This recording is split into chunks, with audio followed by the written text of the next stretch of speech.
예배 그 자체는 축복입니다. 예배를 우리가 하나님을 바라보고 하나님 앞에 나와서 하나님을 예배하게 되면 뭔가가 있어요. 그래서 거기서 받는 은혜가 있고 또 거기서 받는 축복이 있어서 제일 먼저 내가 변화되고 또 우리의 가정이 변화되고 또 직장도 사업장도 우리가 살아가는 이 국가도 변화될 줄로 믿습니다. 그래서 이 나라에도 성탄을 맞아 진짜 하나님의 은총이 임하기를 바랍니다. 그래서 얽힌 문제, 갈등이 다 눈 녹듯이 녹아지고 또 맑은 하늘이 드러나는 것처럼 어둠이 걷히고 먹구름이 걷히고 좀 밝아졌으면 좋겠고 모든 일들이 순조롭게 잘 해결돼서 나라가 더 탄탄해지고 또 이 사회가 더 밝고 긍정적이고 경제가 활성화되고 또 살아가는 삶이 더 밝아졌으면 좋겠습니다. 오늘 우리가 읽은 말씀은 예수님의 탄생 그리고 8일 만에 예수님을 이렇게 할례를 행하면서 이름을 붙여요. 그때 하나님께서 천사를 통해서 계시해 주신 이름 예수라는 이름으로 붙이고 이제 8일 만에 그 의식을 치르러 예루살렘에 갔을 때 시므온이라는 사람이 그 아기를 보고 깜짝 놀라면서 그 아기가 자기가 성령의 감동을 받은 대로 이 아이가 메시아다라는 확신을 가지고 기뻐하였다라는 이야기의 기록입니다. 그리고 그 아이에 대해서 성령에 심취해서 찬양을 드리고 예언을 한 이야기를 다루고 있습니다. 그래서 이 말씀을 오늘 성탄 말씀의 본문으로 삼고 다음과 같은 메시지를 여러분에게 전하고자 합니다. 첫 번째는 성도여 시므온보다 더 기쁘게 주님을 예배하고 찬송하시기 바랍니다. 그게 하나님이 오늘 우리에게 주신 메시지입니다. 자, 시므온은 아기 예수를 보고 이분이 바로 내가 하나님께 계시를 받은 대로 성령의 감동을 받은 대로 네가 메시아를 보기 전에는 죽지 않을 것이다. 구약 성경에 예언된 그 온 세상을 구원할 그 메시아를 본 후에 네가 죽음을 맞이할 것이다 라고 한 그 예언이 지금 이루어진 거예요. 낳은 지 8일 만에 할례를 행하러 온 아기를 보고 성령이 감동을 주셔서 그 아이가 바로 자기가 기다린 메시아고 기다렸던 그 메시아가 지금 내 눈앞에 있다라는 그 확신 속에 기쁨과 찬양을 드리게 되었던 거예요. 그럼 오늘 우리는 이 성탄절을 맞이하면서 우리에게 예수님은 어떤 분으로 다가오시는가? 시므온은 그 일평생 기다리고 기다렸던 메시아를 만난 기쁨과 감격을 가지고 찬양을 하고 또 예언을 할 수 있었는데 오늘 우리는 우리에게 다가오신 예수님은 또 2024년도 성탄절로 맞이하는 우리들의 마음은 예수님에 대해서 어떤 마음을 갖고 있을까? 우리는 어쩌면 시므온보다도 더 복된 사람들입니다. 그는 이 땅에 구원자로 오신 아기 예수를 보고 죽었지만 우리는 그분이 이루신 구원의 은혜, 죄사함의 은혜, 그리고 또 그분을 통해서 죽음과 부활의 은혜, 그리고 앞으로 예수 믿고 우리가 거듭나서 이제 장차 예수님의 재림의 때에 부활의 영광을 얻게 될 그 은혜를 다 알고 믿고 있는 사람들이에요. 그러니까 어쩌면 시므온보다 더 큰 은혜와 축복을 경험한 사람들이죠. 예수님께서도 제자들에게 마태복음 13장 16절 17절 말씀을 보면 이렇게 말씀합니다.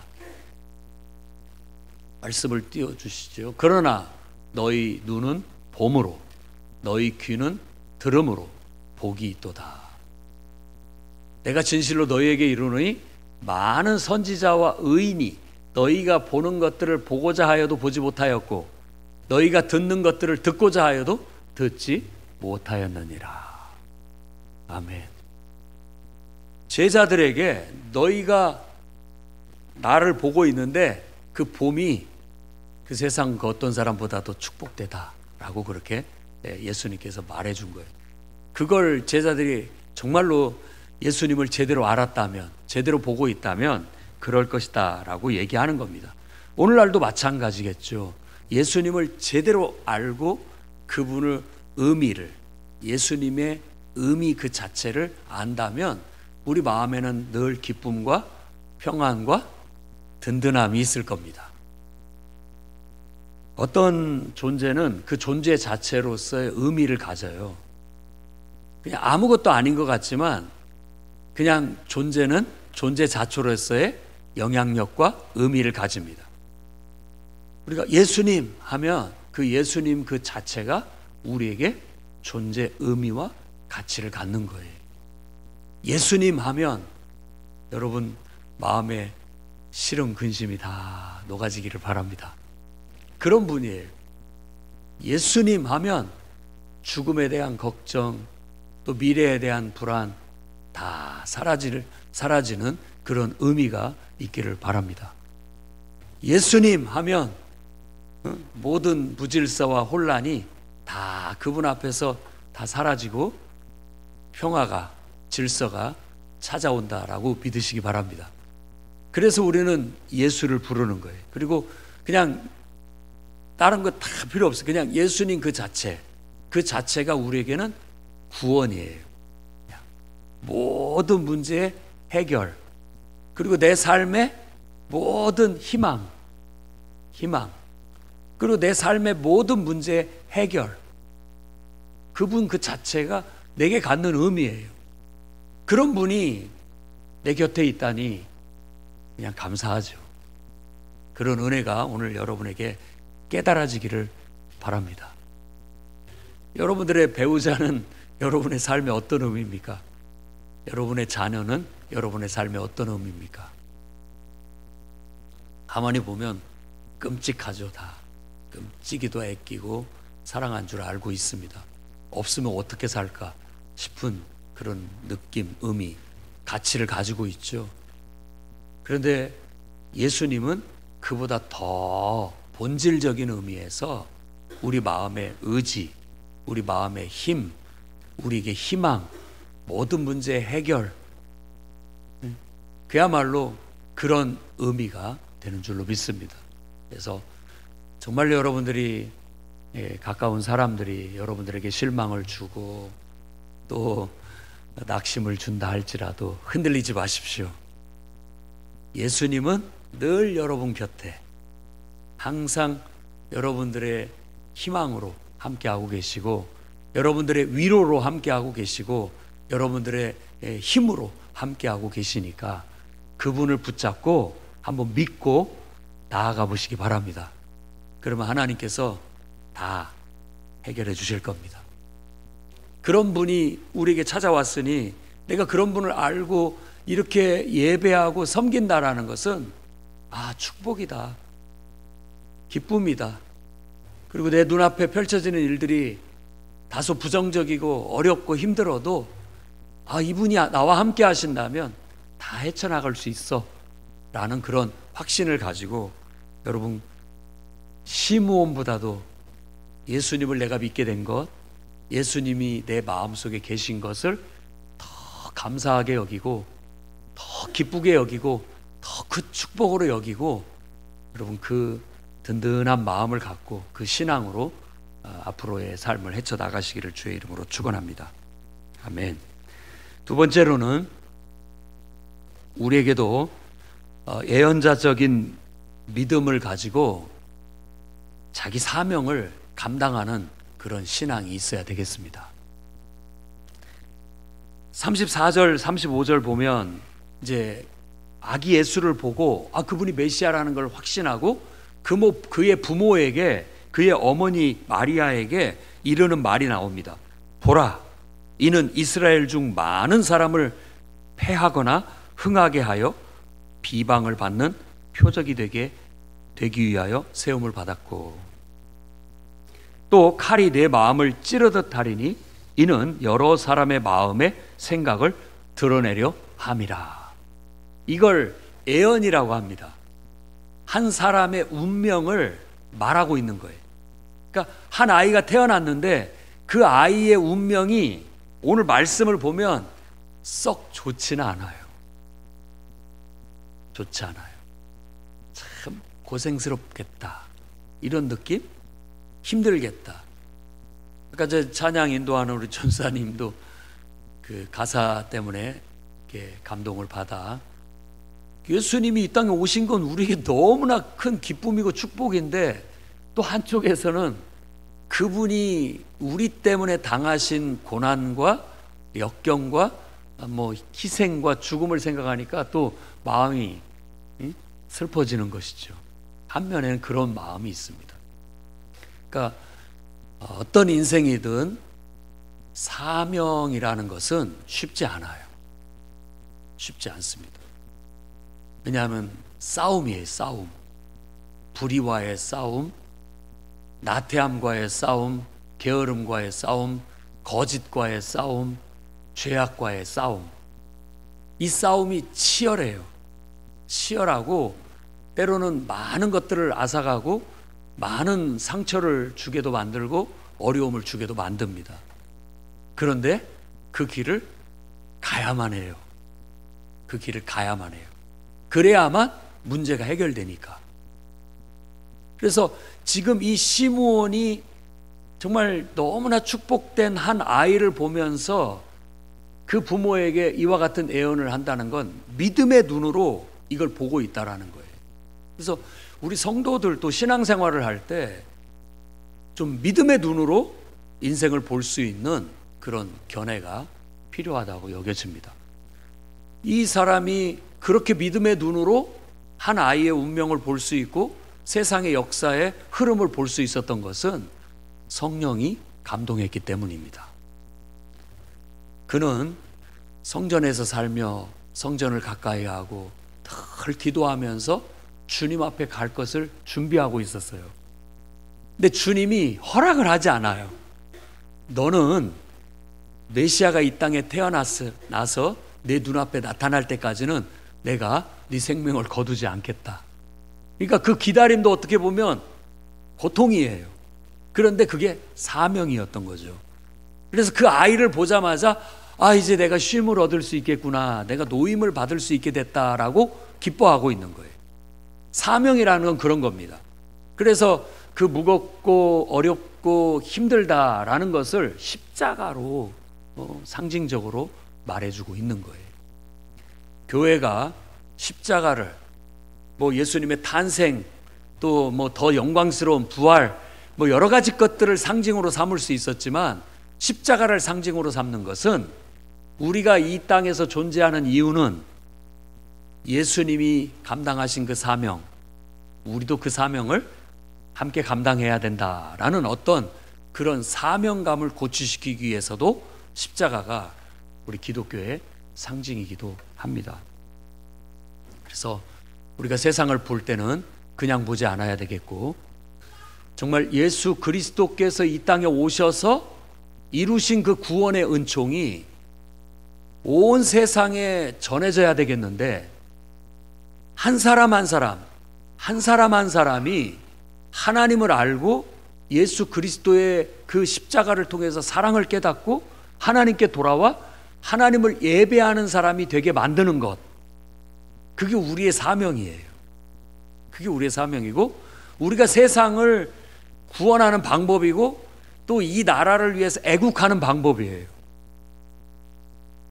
그렇게 될 때 한 사람 한 사람이 다 예수 믿고 하나님을 예배하는 사람이 돼서 순수하게 하나님 뜻대로 사는 한 인간으로 회복될 때 세상이 평화가 오고 세상에 구원이 임하게 돼요. 그런데 그 일은 모종의 싸움과 같아요. 전쟁 같다고요. 그래서 누군가는 받아들여서 구원을 받지만 누군가는 그것을 거부하고 대항을 하고 그걸로 인해서 멸망을 당하는 그런 일들이 벌어지게 된다라는 거예요. 그러니까 그게 지금 우리가 애언자적인 믿음의 눈으로 세상을 보면 이 영적 싸움이 지금도 일어나고 있는 거예요. 돌아가는 사회 현상 속에서, 사회 기조 속에서, 또 정치 현실 속에서, 또 우리의 사사로운 개인의 삶 속에서, 가정 생활 속에서, 인간관계 속에서 이 싸움은 계속되고 있는 거예요. 계속되고 있어요. 그래서 이 싸움을 우리가 사명으로 알고 항상 예수 그리스도의 복음의 원리대로 아까 찬양의 가사처럼 죽어야만 산다, 이걸 알아야 됩니다. 통치자들도 깨달아야 돼요. 자기가 살고자 하면 자기도 죽고 나라도 죽는 거고, 자기가 죽으면 자기도 살고 나라도 삽니다. 어떻게 보면 이건 진리예요. 온 세상을 구원할 진리가 죽어야 다시 사는 거예요. 오늘 시므온의 예언의 말씀 속에는 바로 그런 내용이 들어있는 거예요. 아마 마리아의 입장에서는 자기 자식이 이렇게 고통스러운 삶을 살고 정말 모든 사람의 배척을 받고 죄악의 누명을 쓰고 억울하게 십자가에 죽어야 하는 것을 지켜봐야 할 사명이 있었어요. 자기가 당하는 것보다 아마 더 힘들었을 겁니다. 그리고 주님 또한 정말 만물을 창조한 하나님이에요. 예배를 받아야 할 마땅한 분임에도 불구하고 그가 그의 사랑을 나타내기 위해서 인간에게 왔을 때 누구도 그걸 알아보지 못했어요. 그러니까 그걸 알려주기 위해서 천사가 내려와서 목동들에게도 바로 오늘날 구주가 나셨다 알려준 거죠. 구유에 누인 아기를 보거든 그가 바로 너희를 구원할 구주다. 나는 그 기쁜 소식을 너에게 전하려고 왔다 라는 소식을 귀띔으로 듣고 눈이 뜨여서 예수께 가서 진정한 경배와 예배를 드릴 수 있었죠. 오늘날도 똑같습니다.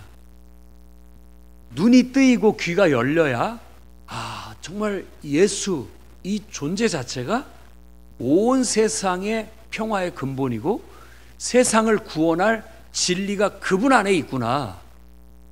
그분의 죽음과 부활 속에 세상이 구원받을 길이 있구나 라는 걸 깨닫고 진정으로 그분의 가르침 앞에 나와 또 그분 앞에 나와 경배하게 될 날이 오게 될 줄로 믿습니다.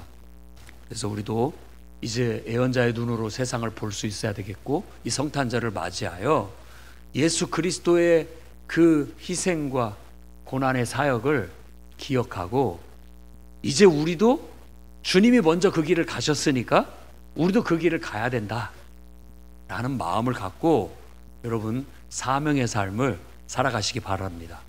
여러분 인생에 예수 그리스도처럼 사명을 위해서 고난을 받고 죽어야 하나님 뜻이 이루어집니다. 내 인생도 우리에게 각자에게 주어진 인생도 바로 그 진리를 순종할 때 하나님의 뜻이 이루어지고 하나님의 구원이 펼쳐지는 거예요. 그 구원의 복음이 여러분의 삶이 되기를 바라고 또 여러분들이 그 복음을 전하는데 항상 실천해 나갈 수 있기를 바랍니다. 데살로니가 후서 1장 7절부터 9절까지 말씀을 보면 환난 받는 너희에게는 우리와 함께 안식으로 갚으시는 것이 하나님의 공이시다 라고 말합니다. 이 환난은 사명을 감당하면서 받는 환난을 말하는 거예요. 우리가 그 사명을 감당하면 하나님께서는 예수께서 부활을 영광을 얻은 것처럼 우리도 바로 그런 영광을 얻게 해주실 겁니다. 그러나 주 예수께서 자기의 능력과 천사들과 함께 하늘로부터 불꽃 가운데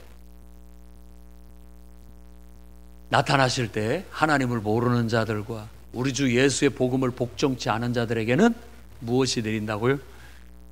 형벌이 내린다고 했습니다. 그러니까 이 예수 그리스도의 복음을 알지 못하고 복음에 복종치 않는 자들에겐 하나님의 심판이 형벌이 임한다라는 것을 우리가 애언자의 눈으로 볼 수 있어야 돼요. 그리고 그 속에서 사명감을 깨닫고 우리가 살아있는 메시지가 돼서 삶을 살아야 되겠습니다. 디모데후서 4장 7절 8절 말씀에는 사도 바울이 자기의 죽음의 날을 얼마 남지 않고 고백하는 말입니다. 나는 선한 싸움을 싸우고 나의 달려갈 길을 마치고 믿음을 지켰다. 이제 후로는 나를 위하여 의의 면류관이 예비되었다. 곧 의로우신 재판장이 그날에 내게 주실 것이며 내게만 아니라 주의 나타나심을 사모하는 모든 자에게 두니라 라고 말합니다. 아멘. 우리가 살아가야 하는 태도도 이거예요. 우리 앞에 있는 선한 싸움을 싸워야 됩니다. 기도로 싸우고, 또 여러분이 하나님 말씀을 삶 속에 실천함으로 싸우고, 또 여러분의 입으로 예수를 증언함으로 싸워 나가십시오. 몸소 예수 그리스도의 죽음과 부활의 복음을 삶으로 실천하면서 싸우십시오. 그리고 그 사명 다하는 날 우리는 이제 주님 안에 안식을 얻게 될 것이고 약속하신 생명의 면류관을 얻게 될 거예요. 우리 모두가 다 그런 영광을 얻었으면 좋겠습니다. 베드로는 그 베드로의 사역 때에도 많은 핍박이 있어서 막 주님의 오심을 고대하고 있었어요. 빨리 주님 오셔서 이 땅의 악을 심판하시고 이 땅의 불의를 심판하시고 정의를 실현해 달라고, 하나님이 약속하신 그 의의 나라, 그 영생의 나라를 빨리 우리에게 허락해 달라고 고대하고 살았습니다. 우리에게도 그런 주님이 다시 오심을 고대하는 신앙이 필요해요. 시므온이 메시아를 기다리고 기다렸던 것처럼 이제 우리도 예수님의 재림을 기다리고 기다리면서 애언자의 시각을 가지고 그 날이 올 때까지 우리의 사명 다하고, 우리 사명을 다해야 결국은 쉼을 얻을 수 있다는 걸 알고 그분 안에서 안식을 얻을 수 있어야 됩니다. 그분이 더디 오시는 게 아니에요. 그분은 베드로가 말한 것처럼 그분이 오늘 또 오지 않는 것은 오래 참으사 한 사람도 멸망받지 않고 모두가 다 회개하기에 이르기를 원하시기 때문에 지금 안 오시고 계시는 거예요. 여러분들의 믿지 않는 가족 때문에 아직도 주님이 참고 계신단 말이에요. 그 영혼이 눈을 떠서 예수님을 발견하고 그분께 돌아오도록, 하나님께 돌아오도록 기다리고 계시다라는 걸 아셔야 됩니다. 그러니까 우리가 그런 걸 알면 애언자의 눈으로 보면 사명이 생기죠. 같은 하나님의 같은 마음이 돼서 어떻게 하면 저 사람의 마음을 열고 예수님을 깨우칠까? 어떻게 하면 그 마음 속에 자신을 창조한 하나님을 인정하고 그분 뜻대로 삶을 살겠다고 결단할 수 있게 만들까를 생각하게 된다라는 거예요. 그 사명을 우리가 감당하며 살다가 이제 주님 오시거나 또 주님이 우리를 부르실 때 우리 사명 다하는 날 하나님 안에서 안식을 얻기를 주의 이름으로 축원합니다. 기도하겠습니다. 거룩하신 주님, 우리 눈이 주님의 구원을 보았습니다. 시므온이 예수님을 보고 구원을 보았듯이 우리도 부활하신 예수님을 만나 삶의 구원을 보았고 온 세상의 구원을 보았습니다. 이제 그 구원의 기쁨과 감격 속에 하나님을 예배하며 살게 하시고 또한 주님의 구원의 그 메시지를 온 세상에 알려야 된다는 사명감 속에 살게 하시고 우리 사명 다하는 날 그날에 평안한 안식을 얻게 해 주시옵소서. 아직도 하나님을 알지 못하는 사람들에게 하나님 마음을 눈을 열어주셔서 하나님을 알게 하시고 하나님을 예배할 수 있도록 인도해 주옵소서. 저 북한 땅에도 하나님 아버지 평화가 임하게 해 주옵소서. 전쟁이 일고 있는 저 전쟁터에도 하나님 평화가 임하게 해 주시옵소서. 사회적인 갈등과 정치적 갈등으로 첨예하게 대립하고 있는 그곳에도 하나님 평화가, 하나님의 구원이 임하게 하여 주시옵소서. 아파하고 상처받고 있는 가정과 또 인간관계 속에도 하나님의 구원과 평화가 임하게 해 주시옵소서. 예수님 이름으로 기도드립니다.